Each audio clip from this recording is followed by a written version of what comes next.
it's Robin and welcome back. Today I am participating in a Look For Less collaboration hosted by Jaime from Border Bananas.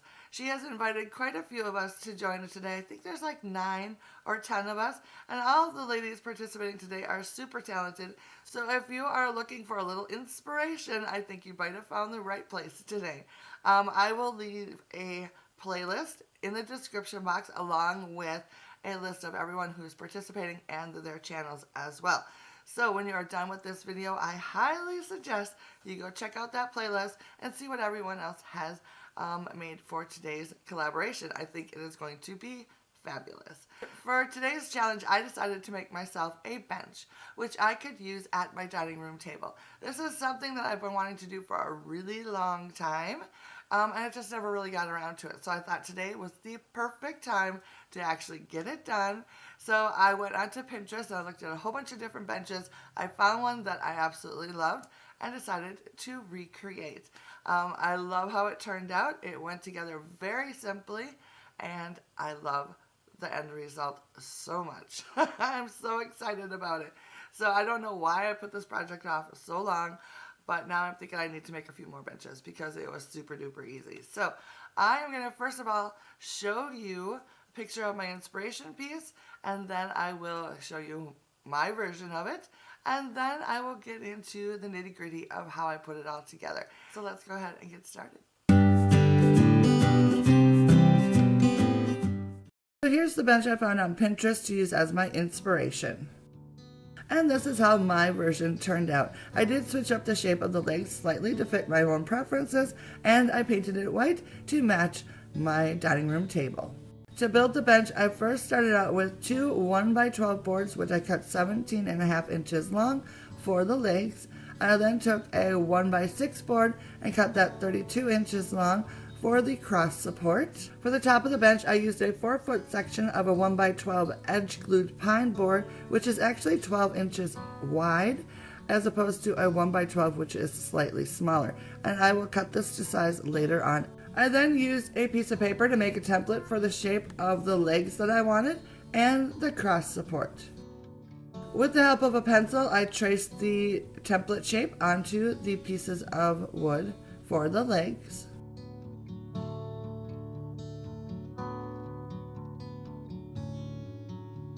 And then repeated the process on the cross support as well. Then using my jigsaw, I cut out the shape that I wanted on both of the leg pieces of the bench.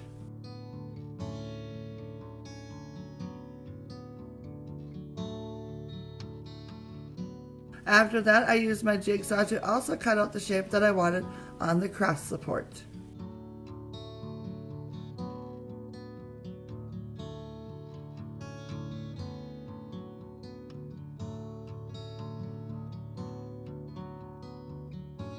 When I was finished, this is what all 3 pieces looked like.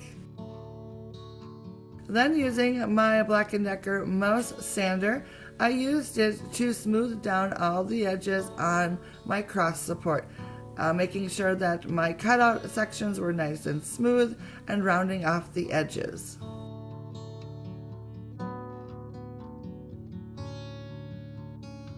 I then moved on to sanding both of the leg pieces as well.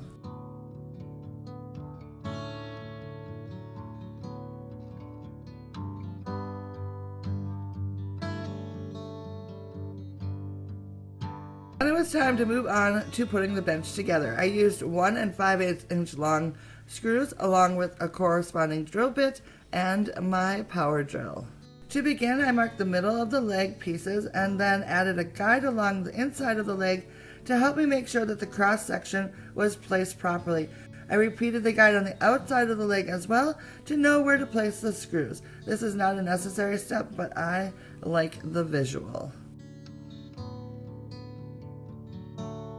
After lining up one leg piece with the cross support, I used my drill to make a pilot hole to prevent the wood from splitting, and then I used my drill to attach 1 screw. I then proceeded to drill 2 more pilot holes and attached it all together with screws. I repeated the process to attach the remaining leg as well.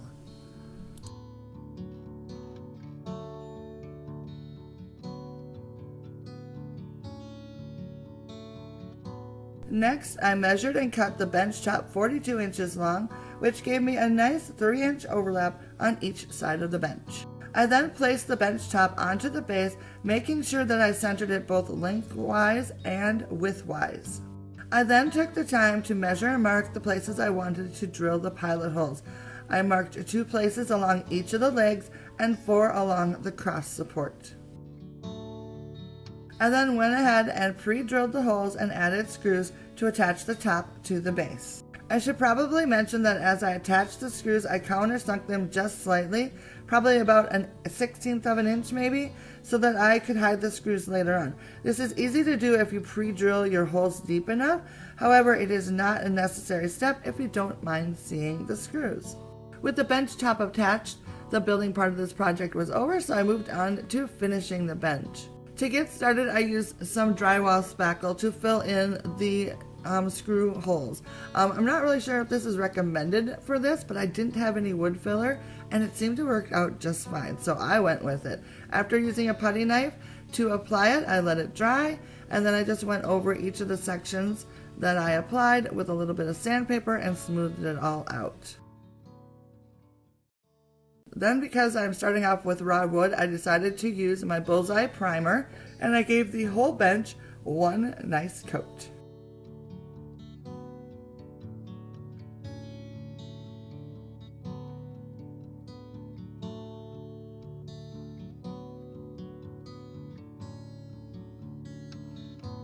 After allowing the primer to dry for an hour as recommended, I added my top coat. I just used a creamy white color paint which I had on hand, and I gave the whole bench 2 coats of the paint, waiting 4 hours in between coats as recommended. The paint itself is just your basic latex wall paint in a satin finish. Once the paint had had time to dry, I took my sander one more time to distress just the edges of the bench, taking the paint off down to the raw wood on just the edges. I then took my Waverly cream wax in the color Antique to help define the raw edges. Using just a small amount of wax on a cloth at a time, I carefully ran it over the raw wood along the edges of the bench. I then buffed out the wax with a clean cloth. This step helped to darken the pale color of the pine boards and add a little more definition between the distressing and the paint on the bench. I should also mention, if you're interested in any of the products that I used in today's video, I will list those down in the description box. Once I had the wax applied and buffed out, my bench was complete. I am very much enjoying how this bench turned out. I know it's not a perfect replica of my inspiration bench, but I did make a few changes which I like a lot better, and I think it turned out pretty good. It works perfectly for my dining room table. It matches nicely. However, I did put it at the end of my bed, and I like it there as well. So I'm not quite sure where this bench will actually end up. It may move around a bit, but nonetheless, I think it turned out great. So I hope you enjoyed today's video. I am loving my bench so much. I think it's going to work out perfectly for my dining room, and I can't believe I waited this long to make one. It is so easy to do. I'm probably going to go a little bench crazy in the near future, because I could think of a few places outside where I'd like a bench. I'd like one at the end of my bed, and the list goes on and on. So anyways, now is the time for you guys to go take advantage of the playlist in my description box and go see everyone else's projects for today's collaboration as well. And while you're there, I would love it if you could leave them a comment, give them a little love in the comment section.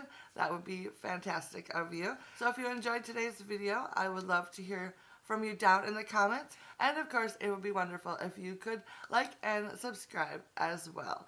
Thank you guys so much for watching. I will see you again very soon in my next video. Bye now.